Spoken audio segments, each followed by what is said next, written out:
Hey everyone, welcome to the Compass Podcast. Today I am joined by Leo Zhang. We're going to talk about the intelligent Bitcoin miner, a piece that he has put out. There's actually two parts to this already, and we're going to dive into both of them, talking about things like, should you buy Bitcoin or mine Bitcoin? What makes for a profitable miner? And we'll probably get into MEV as well, because look, I don't get a chance to talk to people as smart as Leo very often. No offense to anybody else who's been on the podcast, but Leo's a mega brain. He is, I think some people would call the king of hash rate research. So it'll be awesome to get to chat with him there. But I hope you guys enjoy this conversation with Leo. I hope that you enjoyed this episode. If you do, please consider subscribing and leaving a review on your preferred listening platform. It really helps out the show. The Compass Podcast is presented commercial free by Compass, the #1 Bitcoin mining marketplace. If you want to get started mining Bitcoin, source hard to find ASICs, or find competitively priced hosting space, then check Compass out at compassmining.io.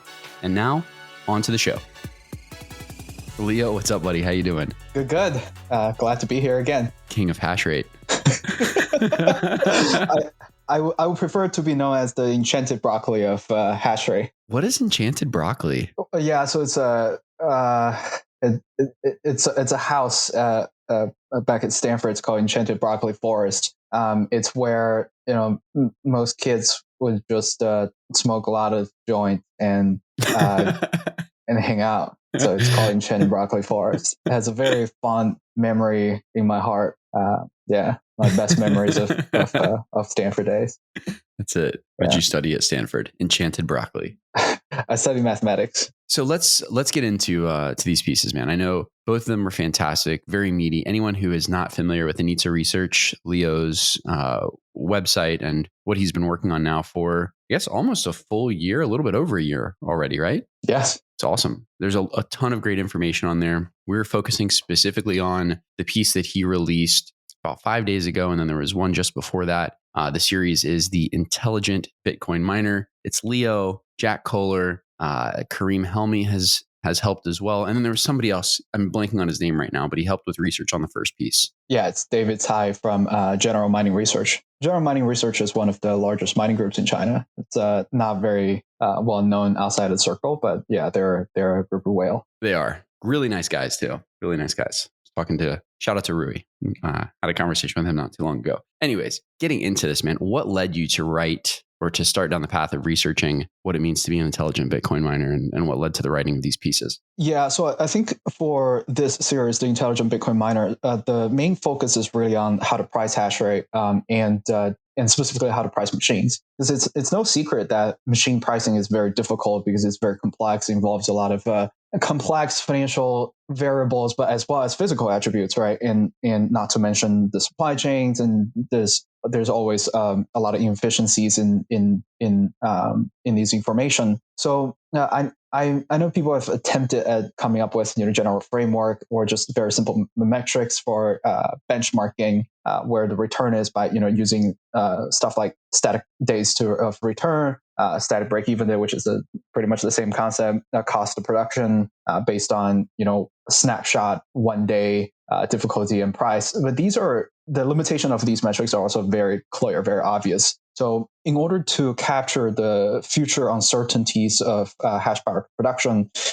for cash flow, we need to establish some kind of basic understanding of how these variables evolve in the future and what are some of the things that it can influence the fluctuation of these variables, and how do the fluctuation of these variables in turn affect the overall profitability of the miners. So let's jump in on that real quick. So there's a lot to that. So for anyone who's listening who maybe is new to mining, backing it up to some of the things that Leo has already mentioned, when it comes to break even, that's when you're looking at, basically returning on your initial investment for the equipment that you're purchasing. Often that is, air quotes, counted based on static factors like price of Bitcoin, hash rate, total network hash rate, difficulty. But it's a very imprecise calculation because none of these things are the same every day, right? They change every day, and often the break even is not readjusted accordingly. It's just this fixed thing that people put in their mind. I'm going to break even on my machines in 11 months. And then that tends to be the calculation that they keep. However, it does change. Okay, so as we're breaking this down and we're talking about how these are moving, what did you come to, and what's the best way to really track this if you wanted to make these projections on, what a machine break even would look like? Yeah, so at the end of the day, it's still very difficult to model this, especially for something that's complex, because the dimensionality of this specific exercise is just too large. But with all modeling process, the core process is to identify the key attributes and narrow down to how they're connected and how to project them, and how just think about how they change in general. So the part one of the series is mainly focused on establishing these key attributes. So I identified a couple key characteristics that are very commonly discussed among the mining community, and as well as this kind of strategy of Bitcoin miners tend to use, because this does affect your overall output a lot, but it's seldom discussed. Whether the miner is selling everything that he or she mined every day, or they're keeping majority of the coins but selling just enough to cover the operating expenses. So I think there is a full spectrum ranging from opportunistic approach, where it just wants to capture the delta between the price of Bitcoin versus cost production of that day, to the more conservative side, which is, I guess in this case, more long Bitcoin strategy, was just trying to use Bitcoin mining as a way to accumulate as many Bitcoin as possible. So I think most miners, they fall in somewhere between, and this is not a fixed strategy. Not everyone wake up, start the operation and decide, oh, I'm going to be one of these three strategy. Sure. Yeah. So this change. And of course, when the market environment change, different strategy, they perform differently. So what we want to establish in part one of the series is really just to illustrate how to put these factors together and to show, okay, how these different strategies react in different market environment. There's sometimes it's better to just sell every day. There's some environments where it's better to keep as much Bitcoin as possible. And of course, one can argue that on long enough of time horizon, it's always better to keep as many Bitcoins as possible. Sure. But in absence then you have of to that survive, mindset, right? Like you have to survive for that length of time. Like the breakdown that you did in part one, for anyone who hasn't yet read it, it's basically January 1, 2018 through to the end of the year, right? Or 2019 through to the end of the year. So you took one full year as the snapshot. Is that right? Or was it 2 years? I think I started with 1 year, and we also look at 6 months. Yeah. So the 6 month period, basically you had the three strategies, right? The moderate strategy, which is, covering your power and covering your depreciation of the hardware, right? And then you have your long BTC strategy, which is just covering your power and then holding everything else in Bitcoin. And then your sell everything strategy, which is selling what you mine on a daily basis.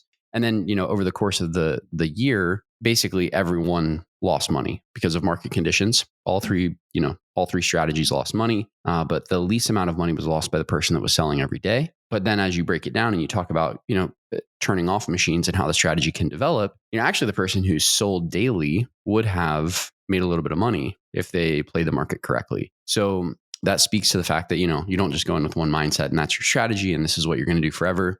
There needs to be a level of fluidity in the market. Now, to that point, though, do you think that right now, because it seems to me like miners are basically on the long Bitcoin strategy, right? They're just selling enough to cover power and then holding the rest. Is this the big thing that's leading to this the supply crunch that's driving the price up at the moment? So I think one, it's a little hard to tell what is the dominant strategy of Bitcoin miners these days, because there are new players coming with very different risk considerations, very different capital characteristics, right? Some of them have access to cash that enable them to mine at loss when the mining cycle is not that favorable. But I would imagine most people who are at this point in time, right, just given where the trajectory of coin price, most people want to preserve as many Bitcoins as possible. But again, I think the overall volume of Bitcoin that's being sold by miners, even if they're selling daily, if there's only 900, roughly around 900 Bitcoin per day, so that's nothing compared to the actual daily trading volume of Bitcoin on market. So I think the time that when miners were able to influence the market price, I think that's long gone. I think it's all funds, traders, apes. So you think that now there's no way for the miners to influence price? I think it's hard. I think it's hard. And also it's not, they're not going to use production. They have to use inventory. Sure. It's foreseeable. It's possible that a miner is just dumping on the market with everything that he's ever mined. But that's different from, selling daily production. There's only 900 Bitcoin being that go into the miner's hand roughly on a daily basis. Yeah. Okay. So do you mine or do you buy? This is the question. That is the question. So we try to answer that question we didn't try to answer that question. I'm sorry. We tried to model this comparison in part 1 of the series as well. So every time we run a scenario and compare the profitability of the first strategy, was to compare them against dollar cost averaging and also just buy upfront. So there are definitely scenarios where it's much more profitable to just dollar cost average. And there was one scenario, if I remember correctly, you would make absolute killing by just buying the hold. But this is all based on backtesting. And when you're backtesting, everything seems just like a no-brainer. But when you're living through that moment and looking at future, it's very difficult to make that judgment. So I think at the end of the day, it's these are all ways for analysts to dissect the history and try to pick up little patterns from the past. But this is an evolving industry. Bitcoin itself is evolving. The mining is definitely evolving. The game is changing every day. So it's difficult to just straight up apply what happened in the past to the present and project the future. But overall, I hope that we provide tools that help people with assumptions to craft their analysis. That is a very, very politically correct answer. The answer is both. You do both. You mine and you buy.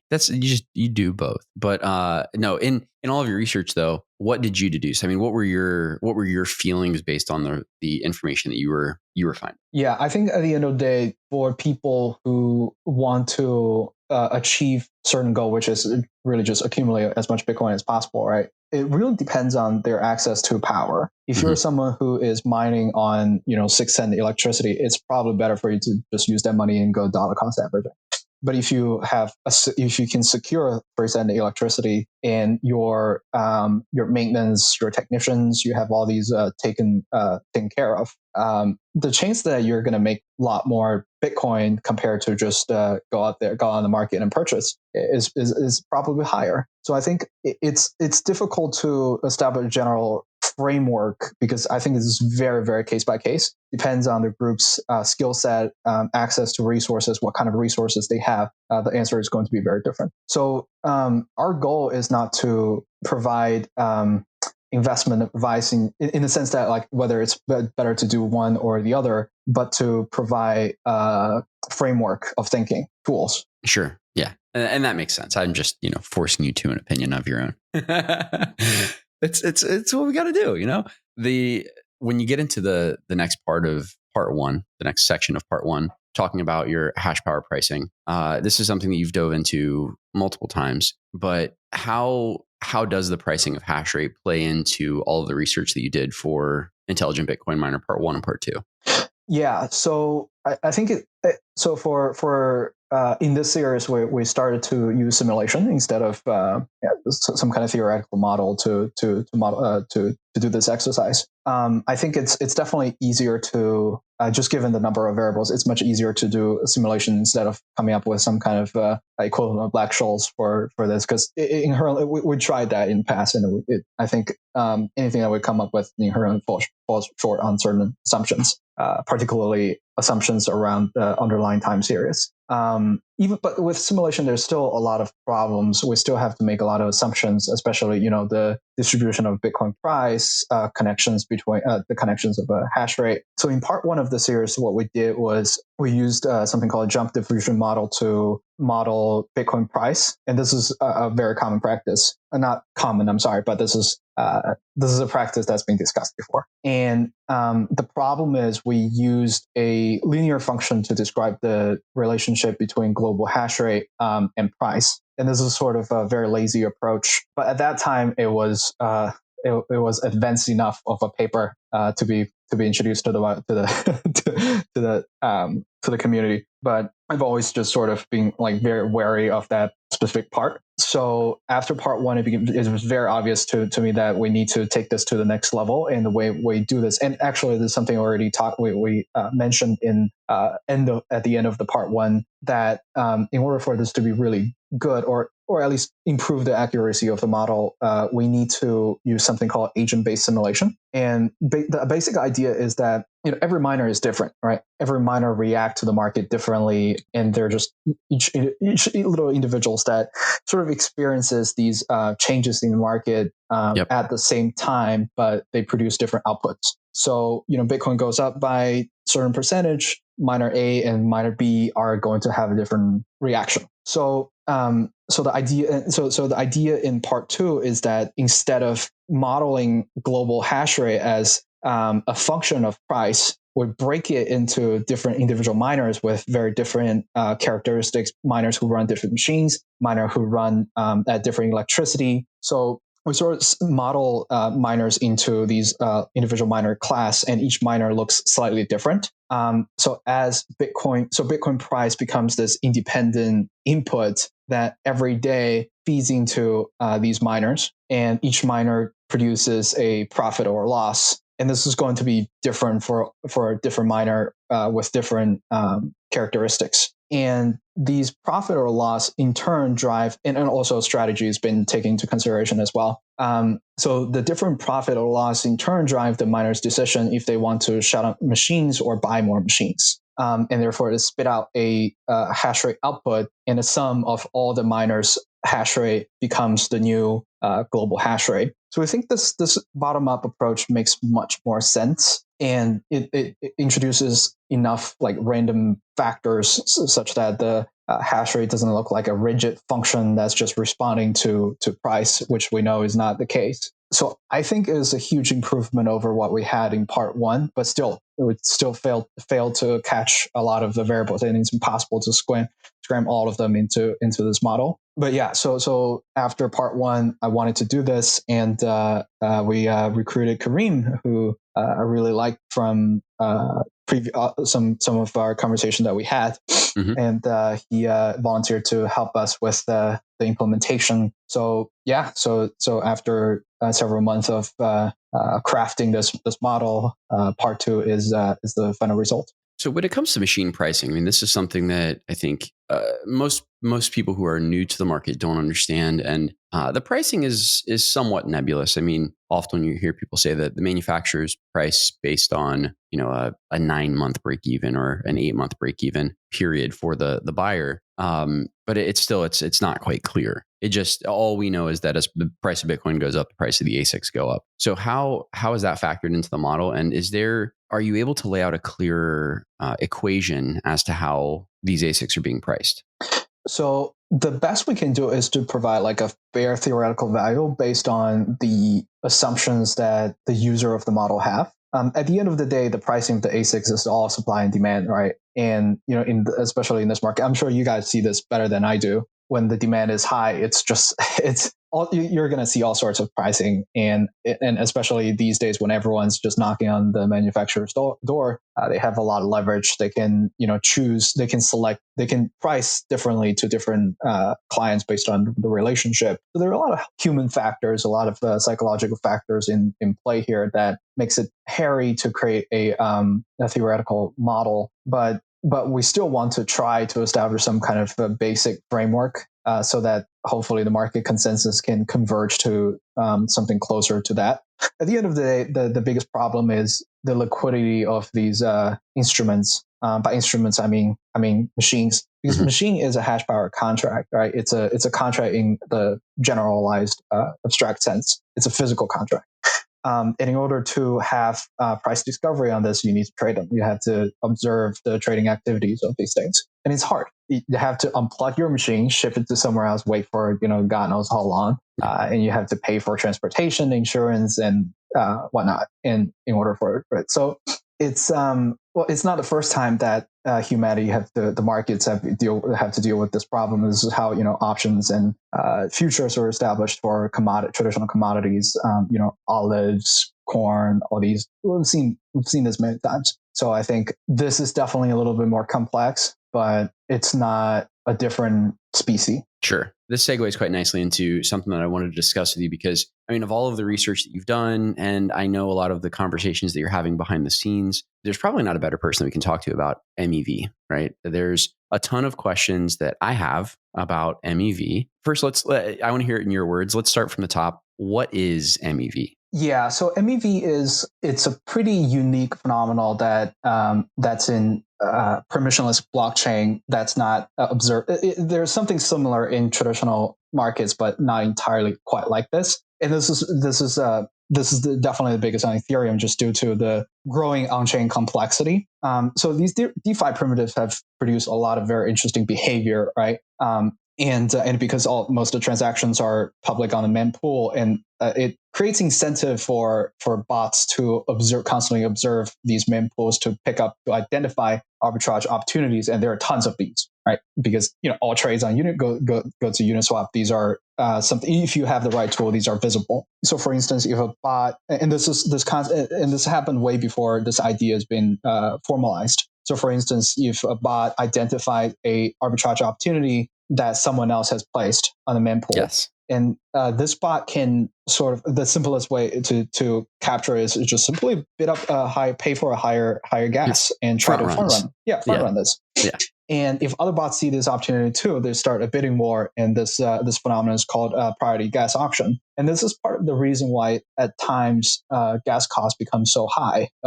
It's because of these little bidding wars. And of course, with this is just the most simple form of mempool arbitrage, but there can be a lot of very complex kind of attack, such as sandwich attack, where bots actually see a transaction and places a bid and sell before and after that transaction, such that it puts a tax on the user. So Phil Dion he formalized this phenomenon in a paper called Flashboy 2.0. Sorry, I was blanking out.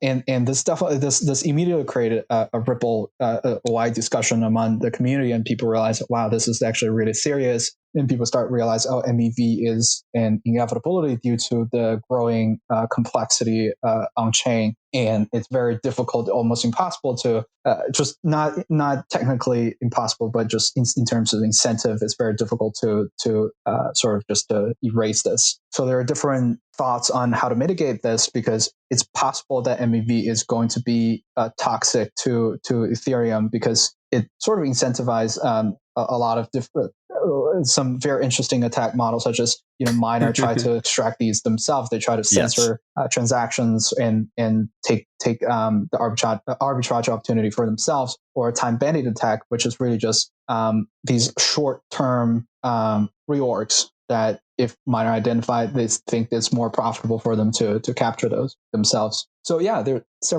are several threads of discussion on this. Is definitely a still developing phenomenal, but Flashbots, for instance, is probably the most paid attention. Probably the project that has captured the most attention because it has the smartest Ethereum people working on this, discussing this. So the basic idea is that just instead of trying to stop this from happening, just to make it a little bit more transparent.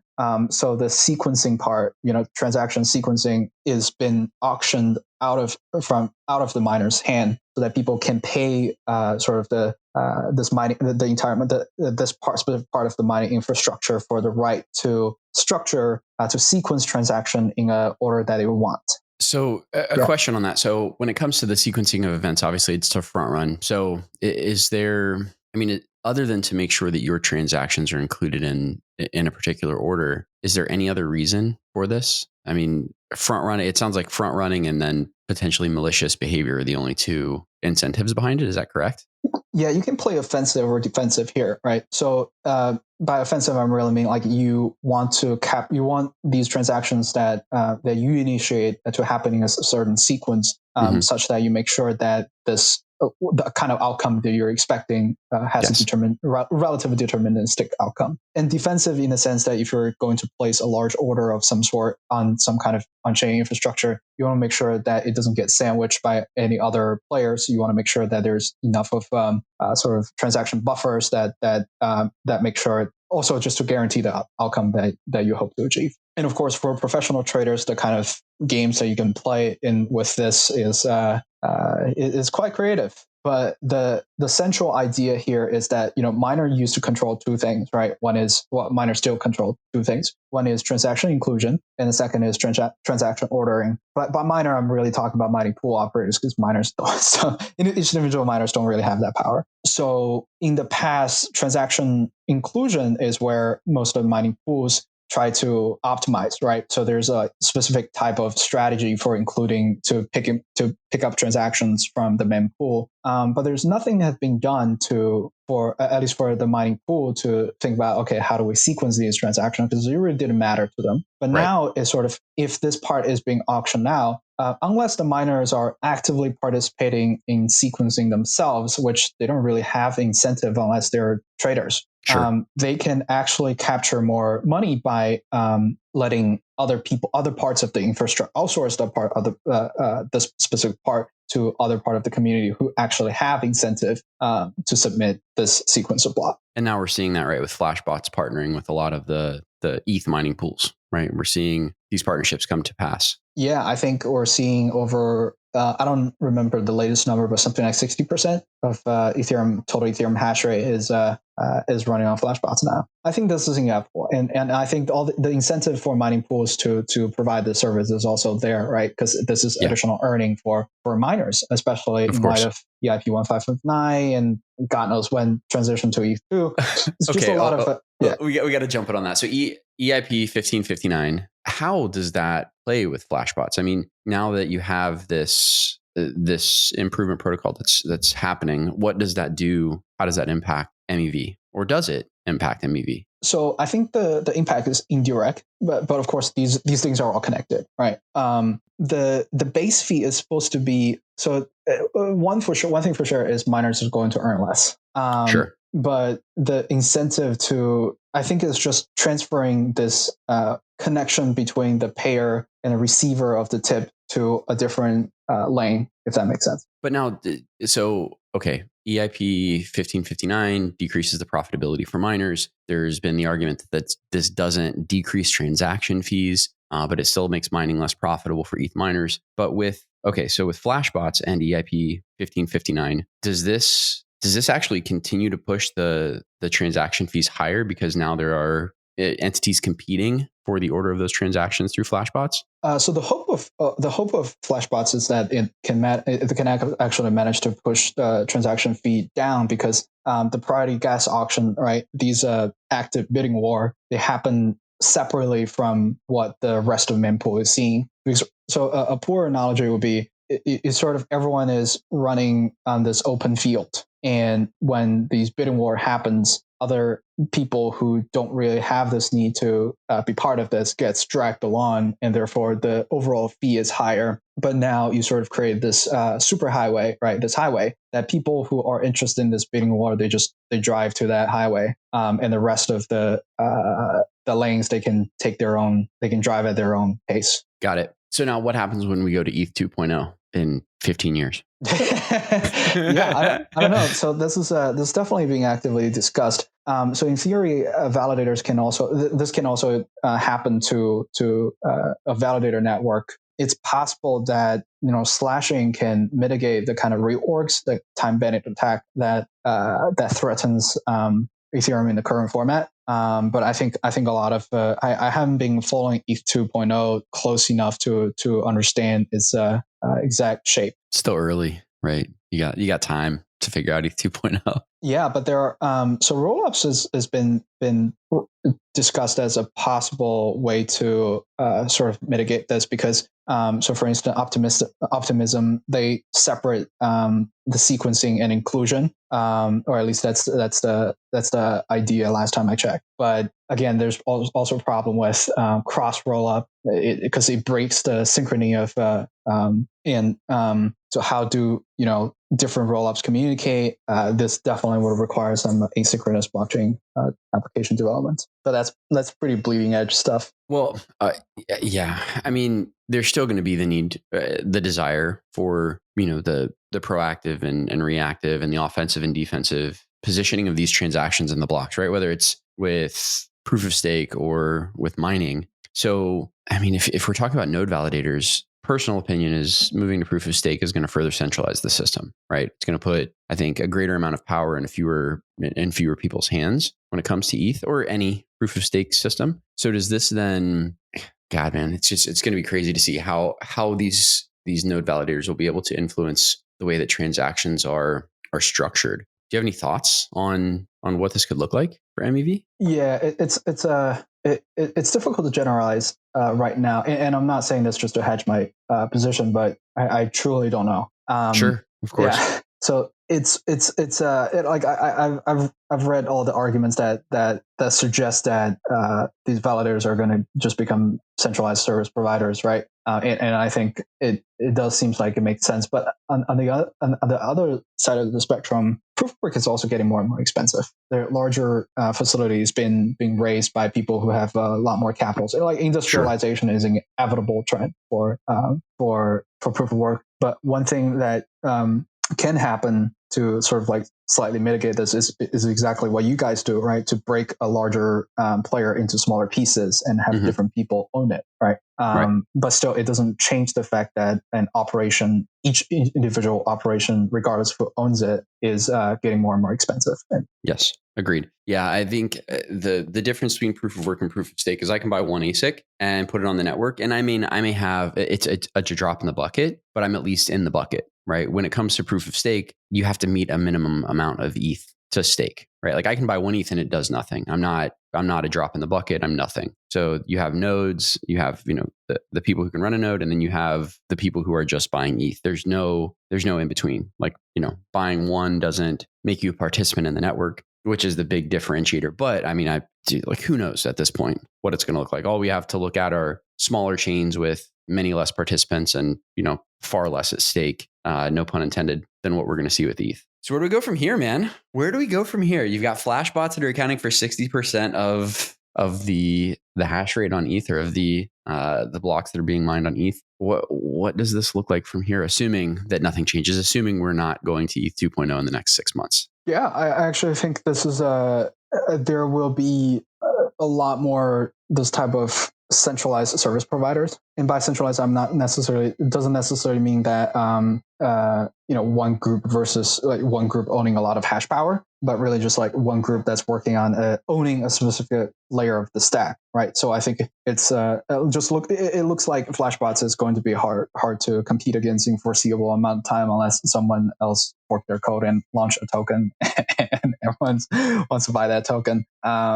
We've seen that game being played before. But of course, my point is, I think I see them as service providers, right? And I think more of the more layers of the mining stack is going to become professionalized around these service providers, which may or may not be a good thing. I think it's good in the sense that, like, for users, they know exactly what they're getting into. They know if they want to achieve some outcome, what they need to do, who they need to talk to, how do they need to structure their transaction in a specific way. The bad part is obviously this becomes more and more of each little individual power factions that own piece of this whole system. And of course, it's already pretty established that Ethereum is very different from Bitcoin, and it does very different things from Bitcoin. So it could just, people just don't really care about that, and it excel in the direction that it wants to go. But at the same time, we're seeing other, layer one solutions emerge. I don't have a very strong opinion about that. I think it's just a bull market phenomenon. But if these guys keep developing and offer better solutions, it's possible that some volume may move elsewhere.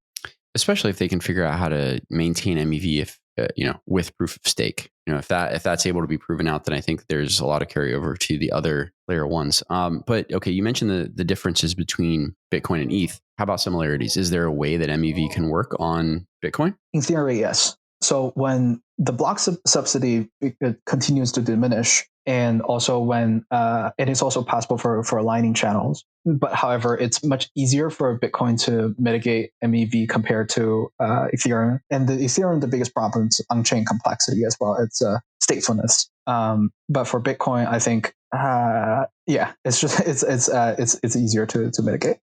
And also, it's not really a problem anytime soon. But couldn't it be a benefit? I see it as an edge, right? Like if you're looking at this as a miner, this is an additional profit center for you, right? It's a nice service that Flashbots is providing. But if it was available on Bitcoin, why is it more difficult on Bitcoin than it would be on ETH? Yeah, I think the biggest concern is really the time bandit attack, that these rapid short reorgs that destabilize the consensus. That's the biggest threat of that MEV brings to permissionless blockchains. So for ETH, the temporary patch solution is to auction off the sequencing part. For Bitcoin, one, I don't know on which layer of the stack this is going to happen. It could be something that strictly happen on Lightning channels if most of the these sort of like equivalent of arbitrage opportunities happen there. Yeah, I think there is still a lot of unknown regarding MEV on Bitcoin. But overall, I think this is not happening anytime soon, or we're not going to observe that anytime soon. Well, damn. No, look, Leo, I think that this continues to be a fascinating thing. MEV. I mean, when we were talking to VCs during Compass's raise in late Q4 of 2020, MEV was all venture capitalists could talk about. Is like if you mentioned mining, they were hopeful that it was MEV. And I think that we're going to continue to see this grow. Flashbots has obviously proven out that there's a tremendous demand for this. And I don't know if anyone will be able to step in and compete with them. Probably not. The team there is fantastic. But this is just a fascinating part of this industry. It would be awesome to see it come through for Bitcoin as well. Although it sounds like you think that that's a stretch. Man, okay. We're in a bull market. Are we in a super cycle? What's a super cycle? Are we going to see a 2 to 3 year extended run up before we get a cool down? Oh man, I'm actually a little. I'm not entirely optimistic about this. I think you almost said bearish. Yeah. Of course, I think it's hard to time this. It could be 2 months. It could be 2 year. But yeah, I mean, the fact that Dogecoin is so up there has proven that this is all just games now. But it has always been the case, right? This is nothing. There's nothing to lament about this. But the problem with that is this is all based on the emergence of market consensus, and which come and go. Sure. And this also just makes mining difficult to time, because on one hand you have something, so your decision, most people's decision making process is based on inputs from coin price, right, or in Ethereum's case, fees, and these are things that change very quickly. Yeah. But the execution of the decisions from this is something very heavy, takes a long time, and you're stuck with them for a long time. So yeah, that's why mining cycle works a little differently from just coin cycles. You can have a period of time where coin price is very high, but you're still suffering. True. So Leo, before we wrap things up, man, one question that I always ask everyone, especially in a market like this, what are you the most excited about right now? My project, which is coming out in 2-3 months. I've been working on this thing for over a year, and this just one thing and one thing only I've been thinking about and working on. I mean, I think for people who read my article, it's pretty obvious what it's going to be, although the implementation is shockingly elegant. It's just well said. Yeah, because everything I've written, everything I've talked about is about this. So yeah, but we're getting ready to show people something. Well, look, I think one of the coolest parts about Anita research and what you're doing, and you told me this when you started. You're like, all right, I'm going to take a year and I'm going to fully flesh out this idea with a bunch of research, right? And now a year has passed. We're a few months away. I'm excited for you, man. I think this is awesome. You've taken an approach that most people don't when they're going to launch a project or launch a business of their own. But now you're going in with, I mean, what I would assume is a ton of insight in how this can all work and allow you to have that elegant implementation. which I'm excited to learn more about in a few months. Me too. That's a wrap for us at the Compass Podcast. I hope you enjoyed the show. So cool. If you did, Leo, please man, subscribe. thank you for coming on the show. It's great to get to chat with you again on your preferred listening platform. Thanks again, everyone. The thoughts and opinions expressed by the hosts and guests on the Compass Podcast are their own and do not represent the opinions of Compass Mining Inc. None of this content should be considered financial advice.